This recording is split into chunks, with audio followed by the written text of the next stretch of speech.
So welcome everybody. I have to tell you, I'm really nervous, and the only reason I'm nervous, I do these things all the time. This is the first time I've done this in front of my children. So they're either going to find out I'm a great big fraud, or be totally stressed. So good afternoon, and welcome to Love is a 4-letter word. And for the next 90 minutes or so, we are going to be looking and exploring at the desire and the disenchantment that a lot of us have when it comes to the idea of love. And if I do this right, and how will you know if I did or didn't, you're going to have some ideas of what you can do to transform your love lives from the inside out. Okay? So I am Lori Woolridge. I am a certified spiritual and confidence life coach.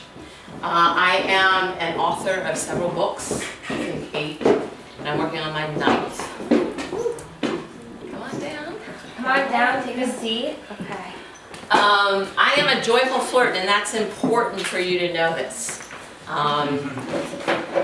You know, when you pick up all the things that you could talk about yourself, and the one you say is, I want it above there that I'm a joyful flirt. That's part of my love and gusto for life.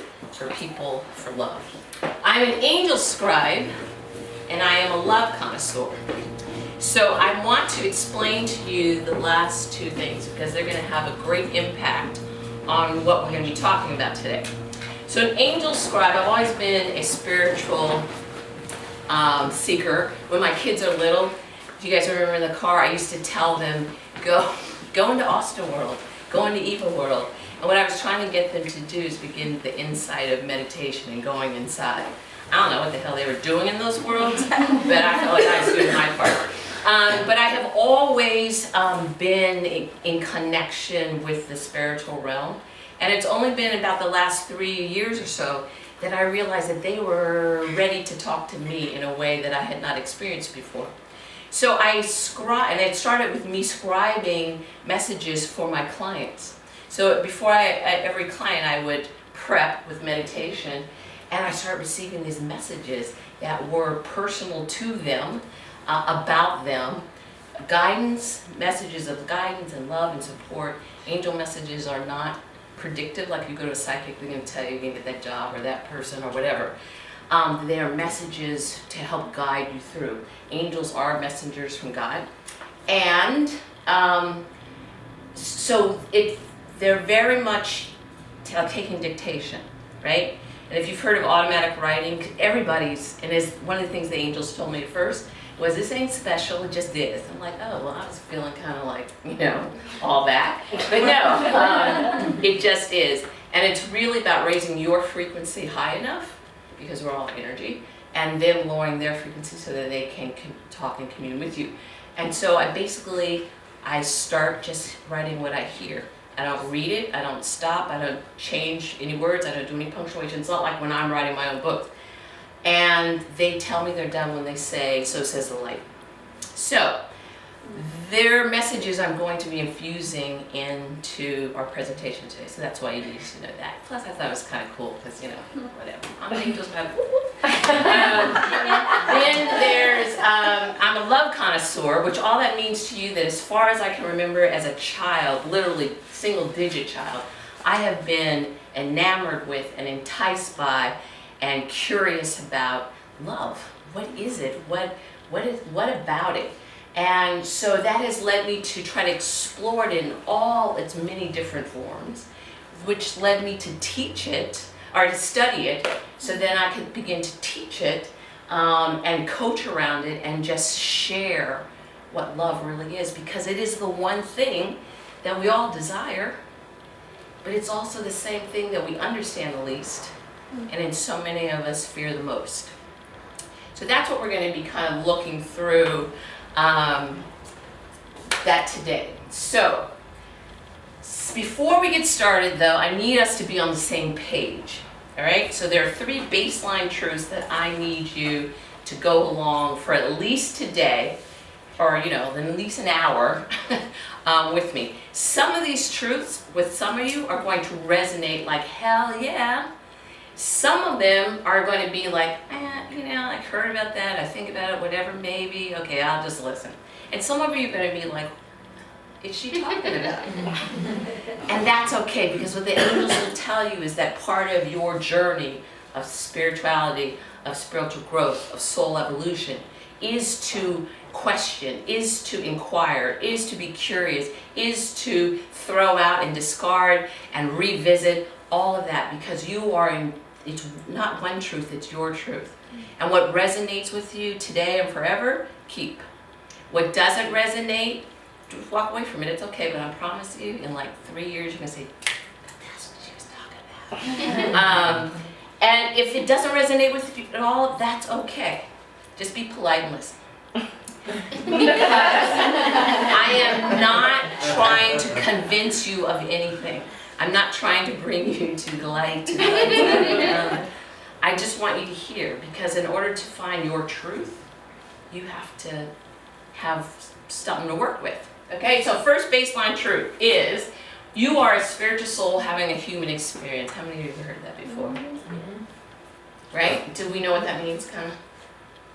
Yeah. All right. We hear this stuff, and you're like, yeah, of course I am. That sounds cool. I am having a human experience. What does that really mean?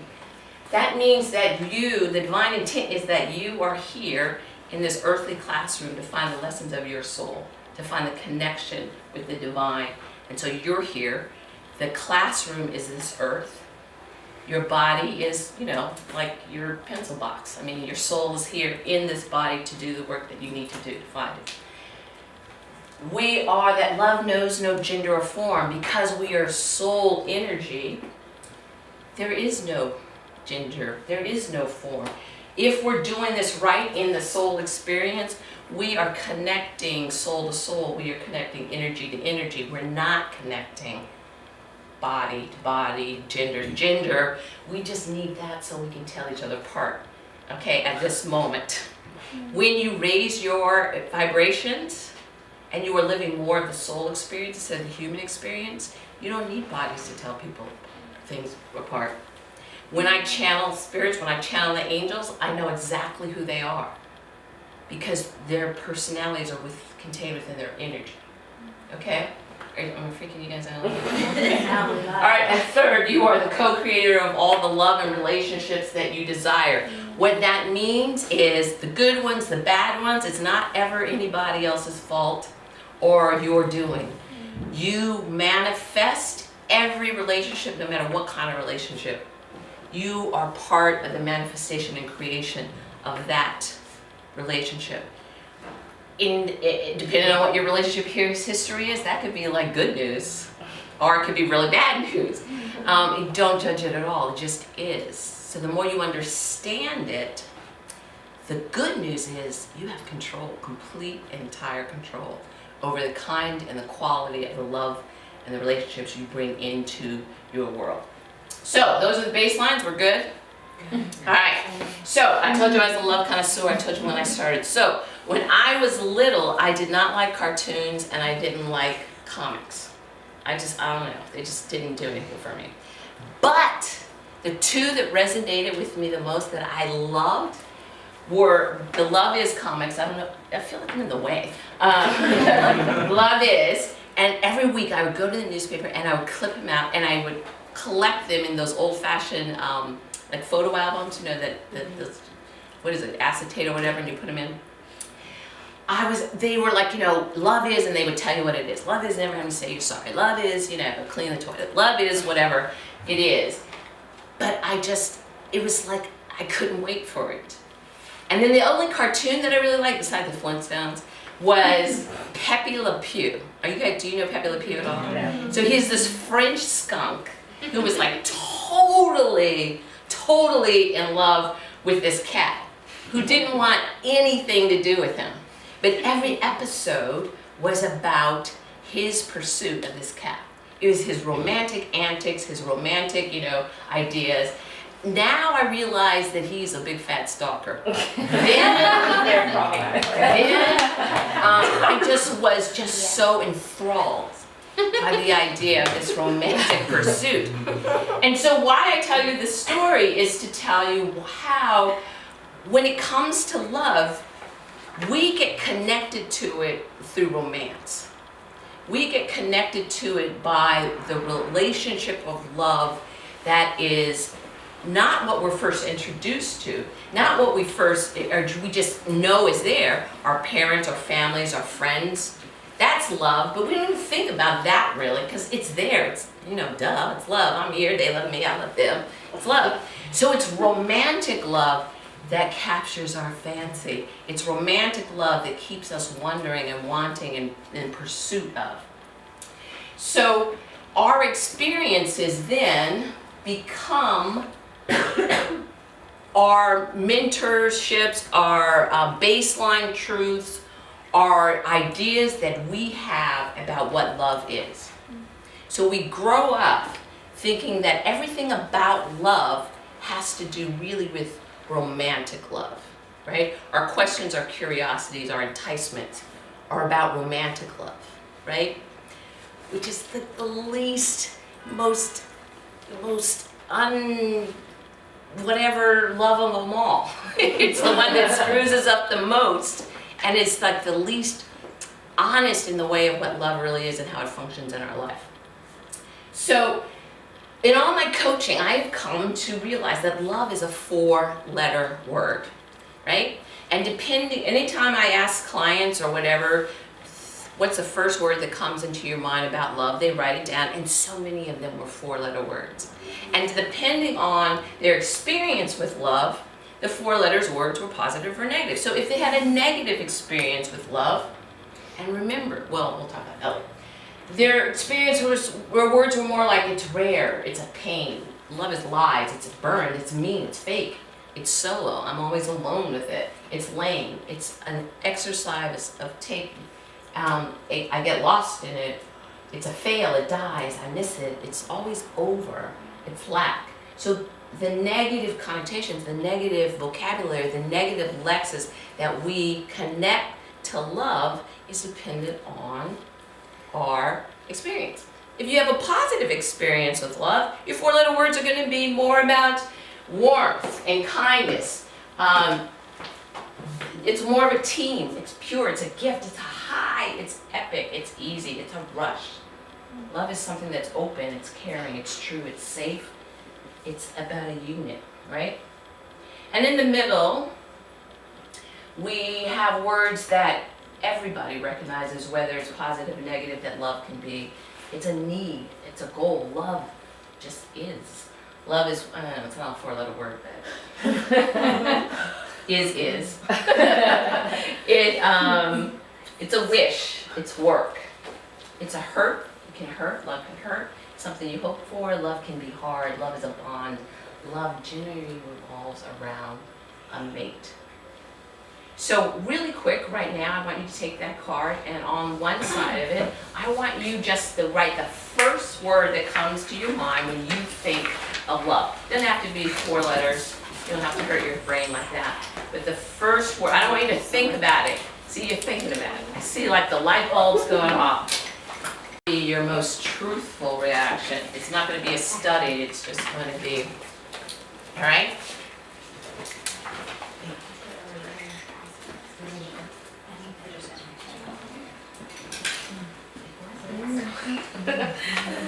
So, looking at your words, raise your hand, show of hands, no judgment here.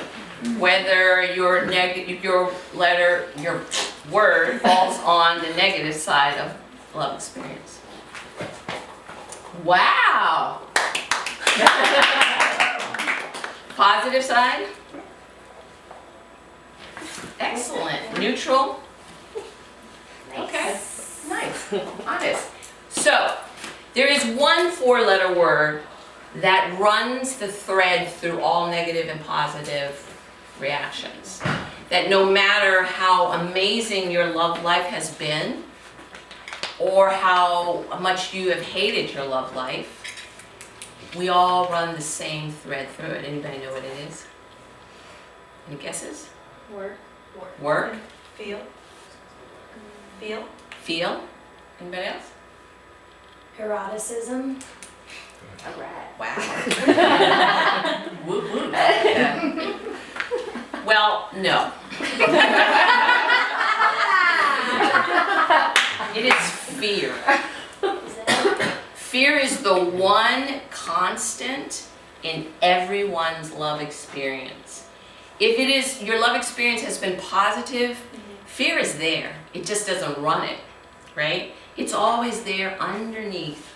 Everything is so fast, amazing. It's so wonderful. I love it. I'm afraid to lose it. I'm afraid it's going to go away. I'm afraid not to give 100% because if it goes away, I'm going to be in such pain. If it's negative, it's like love, you know?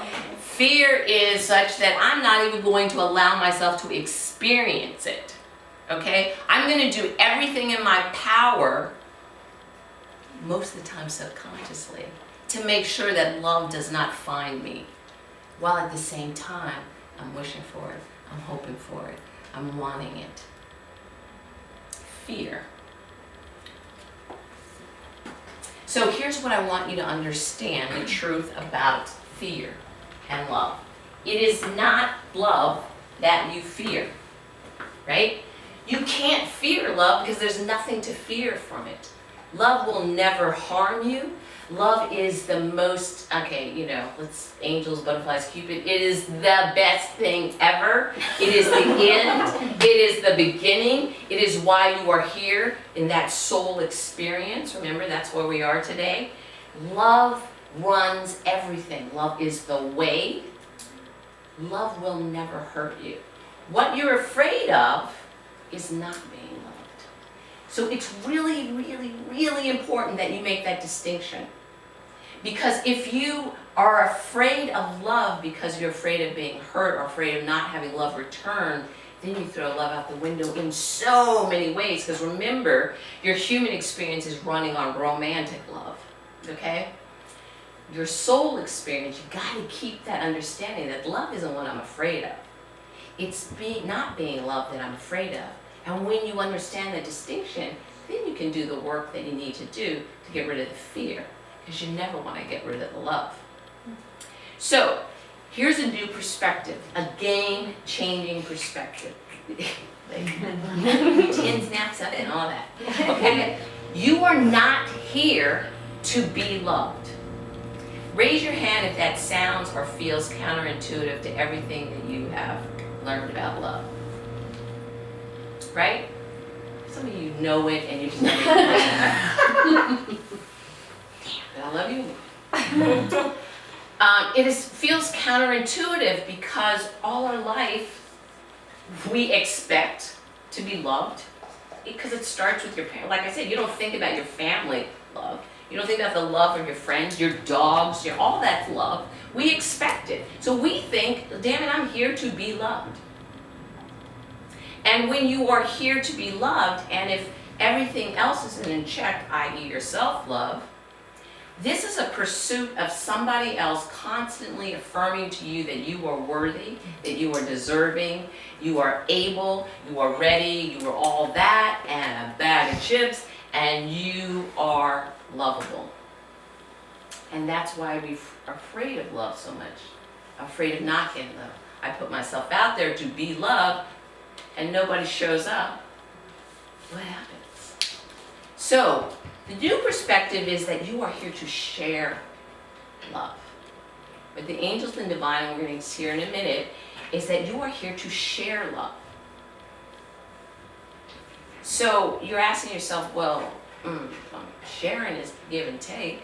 And I'm not here to be love, and I'm always, and you're thinking I'm already doing that.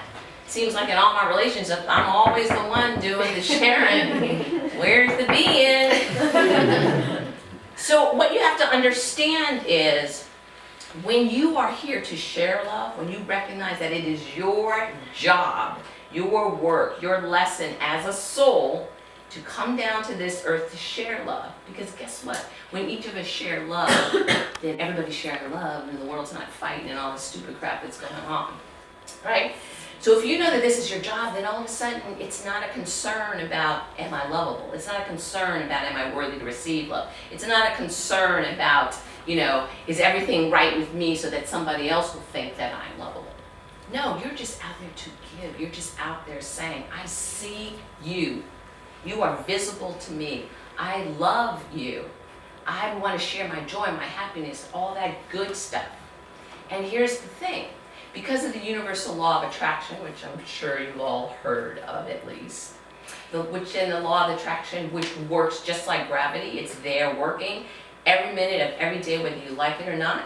When I say like it or not, whether you're living a positive or negative mindset, the law of attraction says like energy attracts like energy. Like attracts its own. So while you're out there sharing, you're getting, right? Because the law of attraction will tell you that if I am giving love, I am going to receive love because I attract back what I give. Here's the caveat. It becomes quality. Because law of attraction always works. So what's the quality of love you're putting out there to share? Right? Again, back to that baseline truth. You are responsible for creating and manifesting every love and every relationship you have. So there's the caveat, the quality of love. So where do we get that quality of love? And that's what we're going to be talking about. So, Love 101, 5 looks of love. There are many, many. We're going to talk about these. Divine love, soul love, ego love, romantic love, and self-love. Okay, now this is where I'm going all swami salami on you. And these definitions are going to be supplied by the angel realm. All right, I'll translate, but they're pretty easy to understand. So divine love first. I gotta go over there so I can excuse me. Divine love.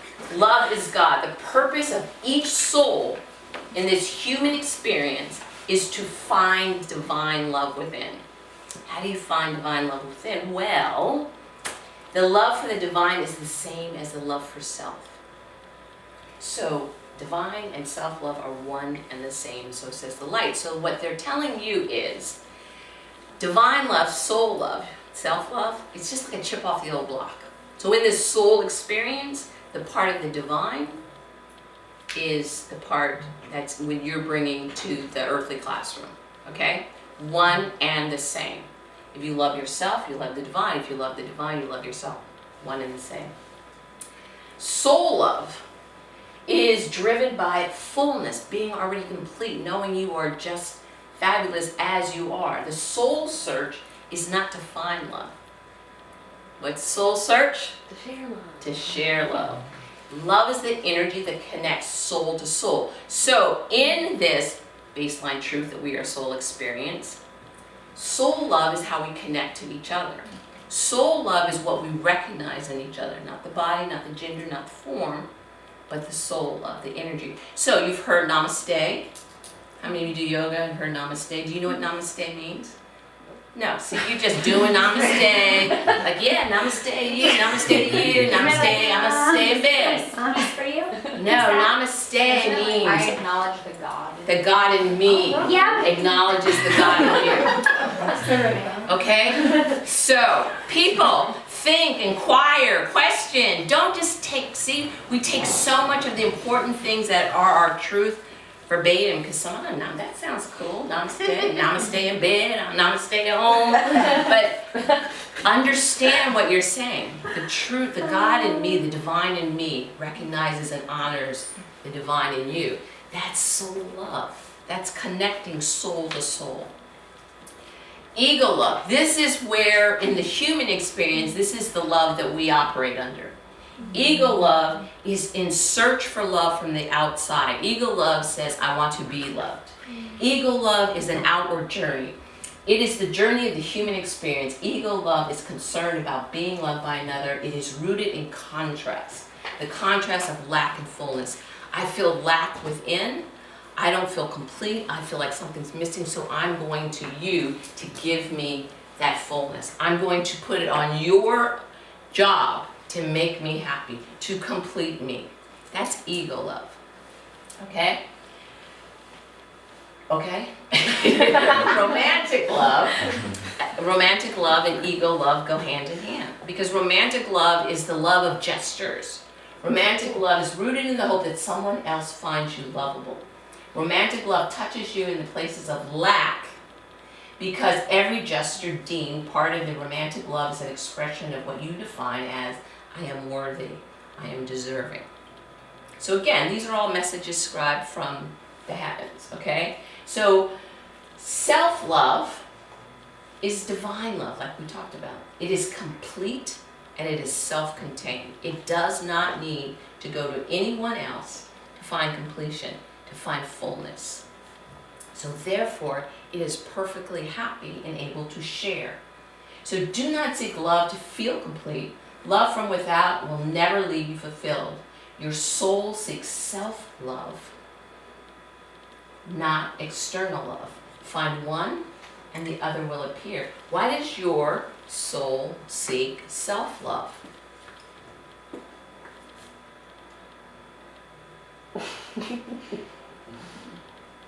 So you're able to give it. So you're able to give it. What else? So you can be at peace with yourself? So you can be at peace for yourself. What else? It has everything to do with divine love, just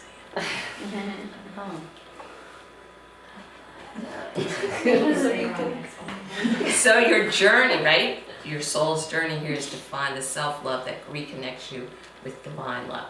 That's a whole nother workshop. We'll talk about awakening and stuff. But just know, take this for right now, that your soul, to find self-love means you are reconnected with source energy. That's why you feel complete. That's why you feel aligned. That's why you feel whole. So just to paint pictures so you can put all these things together. We are source energy. We are source energy because we're the chip off the old block, okay, in this soul experience.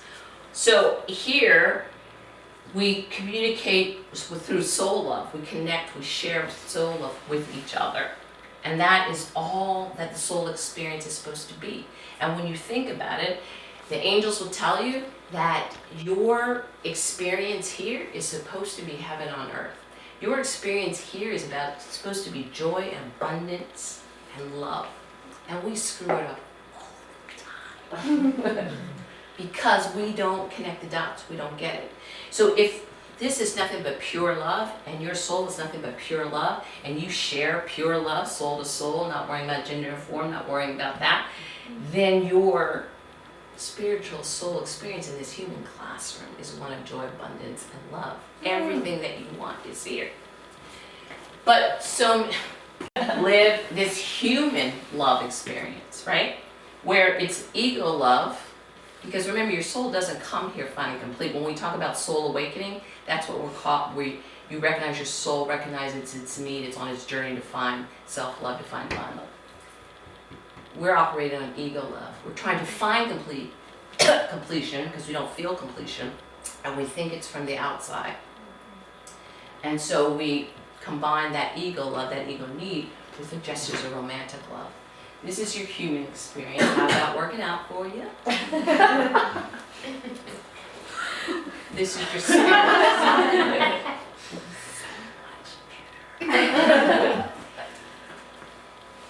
So, to transform your love life from the inside out, what you need to understand is that the love that you are seeking is your own. So I'm going to take a drink of water while you let that soak in.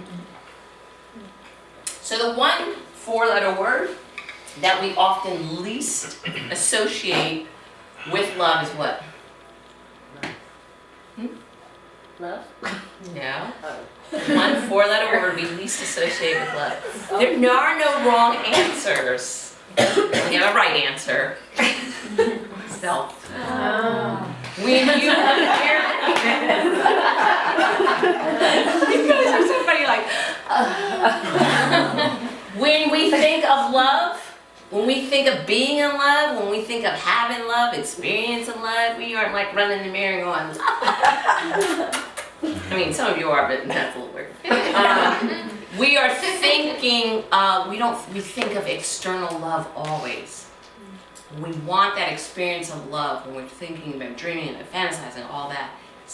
It's the least associated word with love, and yet when you make the connection, it changes everything. So, the way that the lack of self-love shows up into your life is your inability to see your unique beauty or to speak your own truths, right? Body image stuff, not having a voice or not allowing your voice to be heard. Looking for love to fill that gap, right? Because your soul does not feel complete. Settling for or staying in relationships that don't serve you. And I know anybody who's had a relationship, you've experienced that. It is, you're like, okay, but I don't know if there's somebody else out there. So I know it's not perfect, but what's perfect? Nothing's perfect.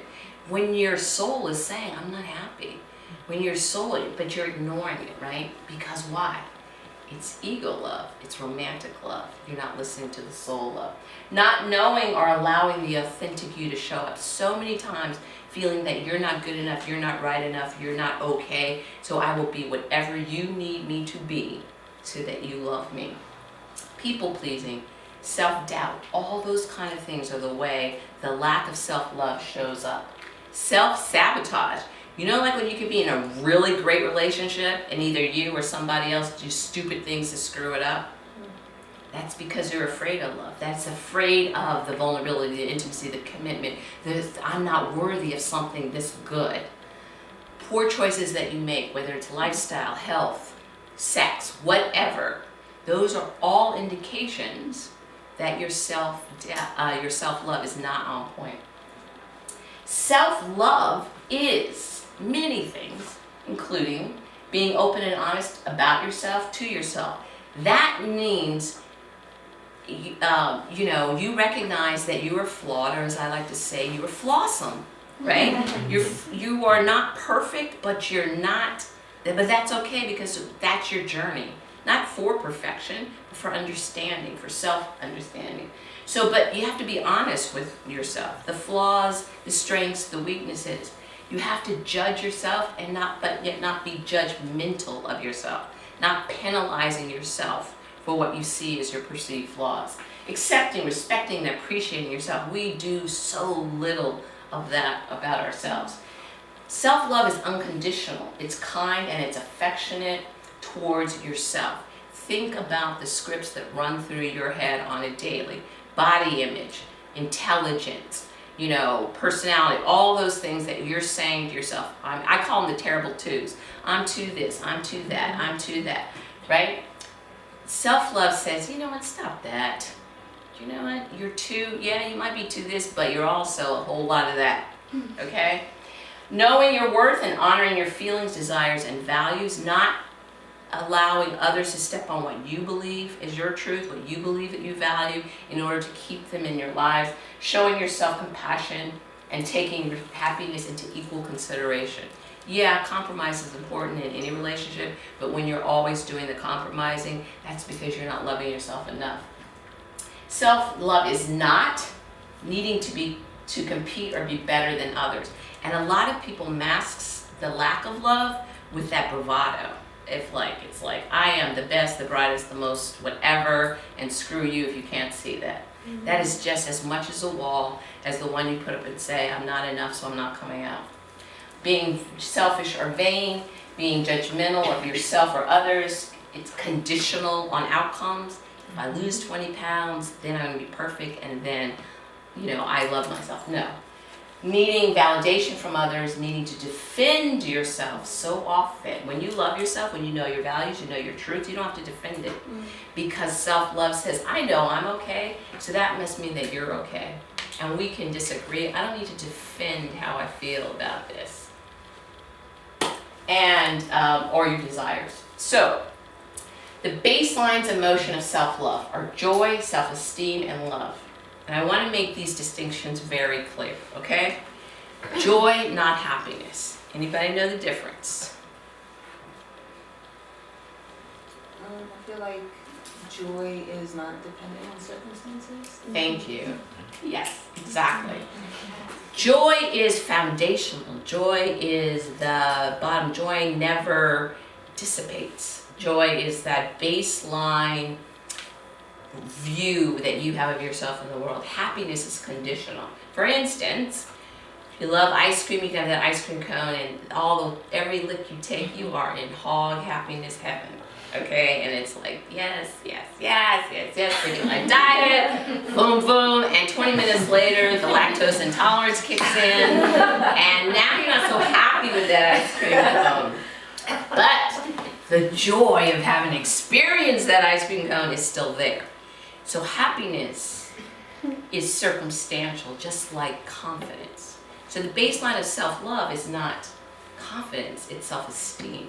Confidence is situational, just like happiness, right? So you go into a new job, you don't know what the hell you're doing, your confidence level is going to be relatively low. Give yourself a couple weeks, couple months, 3 years, and your confidence level is boom, I can do this job with my eyes closed. In fact, I can do so well on board, I want a new job. Confidence is circumstantial. Self-esteem is just like with joy. It's that bottom, foundational, how you see your worth, how you value yourself, right? And love.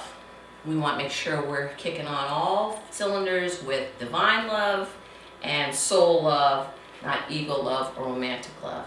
Why? Because we are souls having a human experience. Okay. So let me illustrate this for you. Self-love starts with your thoughts. It does not have a damn thing to do with what you say. So you can stand up in the mirror as many times as you want and repeat those affirmations that you've been writing and keeping in your journal forever, and they mean nothing. Thoughts create energy. Energy is what runs the world in the soul experience. Okay? So your thoughts tell you everything. So if you're thinking, I am worthy, I'm going to be me so you can be you, I'm a master, this is one of my favorites, I am a masterpiece and a work in progress, I am flawsome, I don't know how to do it, but I'm going to try, all those kind of things, those are the kinds of thoughts you are telling yourself, then your root energy becomes strong, and their systems of that self-love it's thriving underneath there, okay? Because what happens, I gotta go over here, I know you guys can't read this, but I'll translate. So here, which says your thoughts, and it says self-love, okay? Those are the roots, your root energy of everything. Every love relationship, every relationship period, everything runs on root energy, right? Love sees no form or ginger. Everything runs on energy. So when your root energy is strong in self-love, your thoughts become your beliefs, right? Beliefs are nothing more than thoughts you think over and over.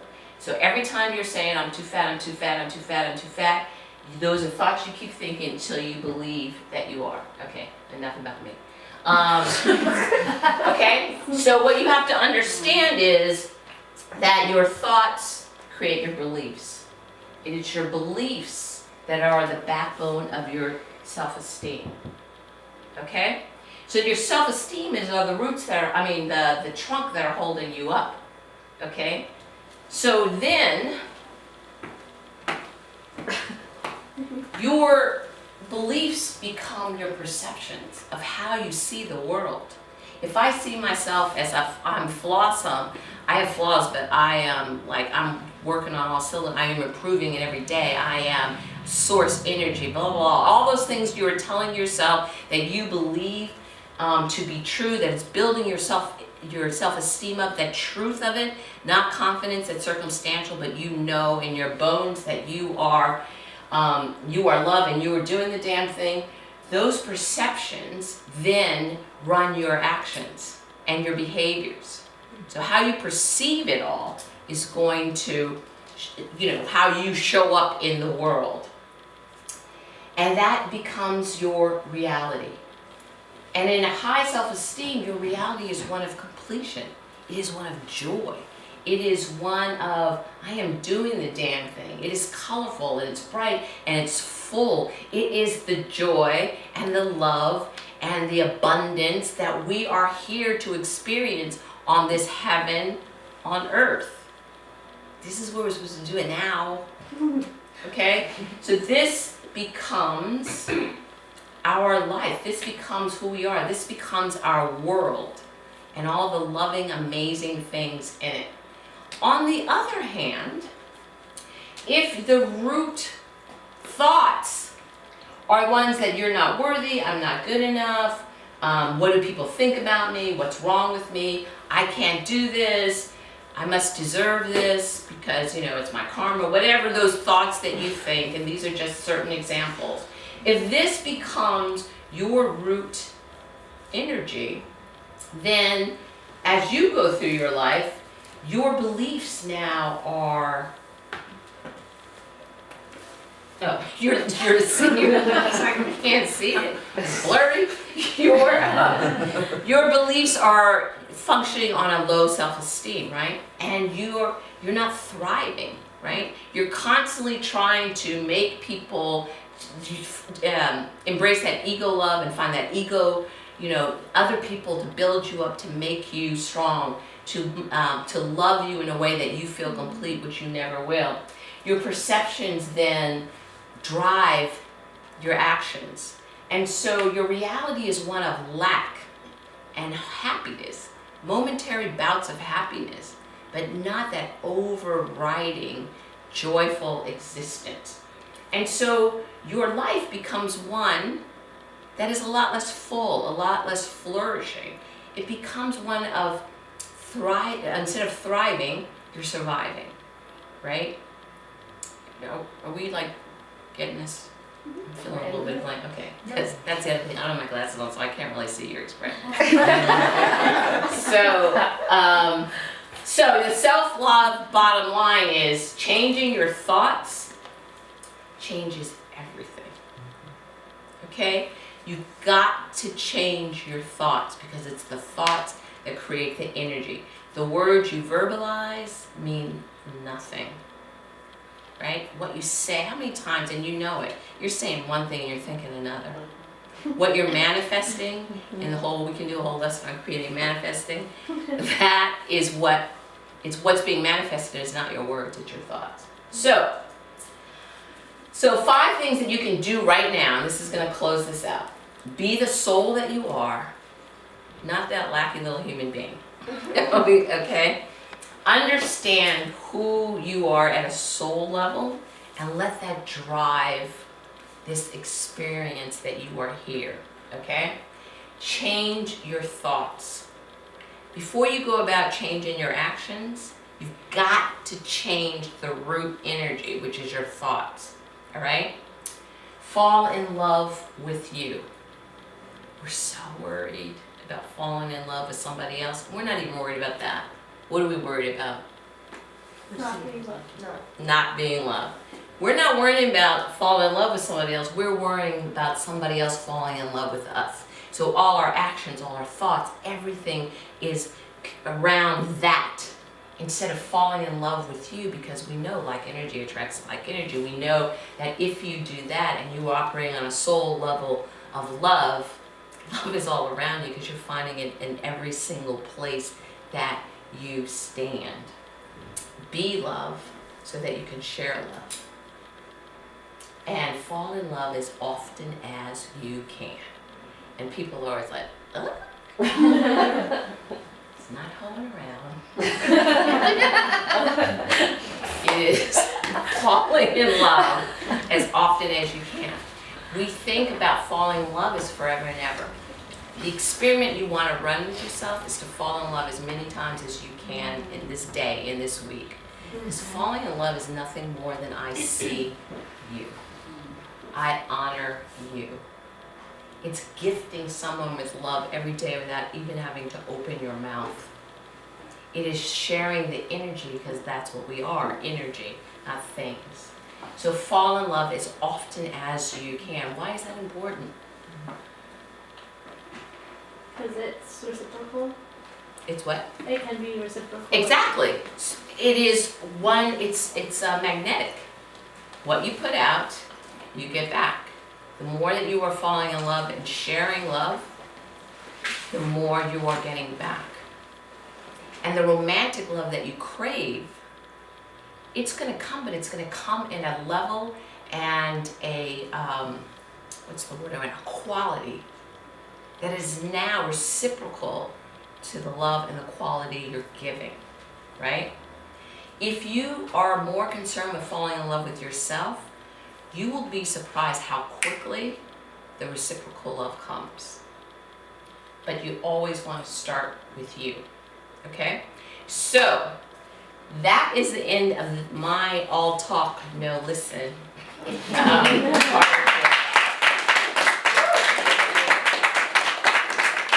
So, we're gonna take this out of the dark and into the light, upstairs, where I will answer any questions that you have.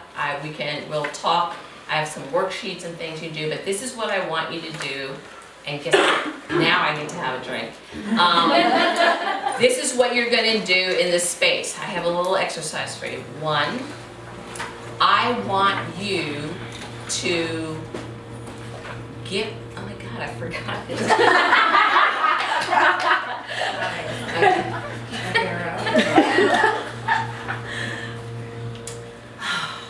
This is just so full of love. I'm not gonna answer. I want you to gift each other with love. I want you to compliment. I want you to share your love with somebody, but I don't want you to do it with words. I don't want you to verbally compliment somebody. I want you actually to compliment everyone, right? I want you to share love with each other on an energetic level as you move. And then I want you to write down one compliment for one person that you have chosen that you don't know, right? Don't tell them yet, but I want you to write that compliment down, what you see, and then that you would like them to know, all right? And then we're gonna use that upstairs, all right? Sorry for that brain fart, but yeah, so that happens.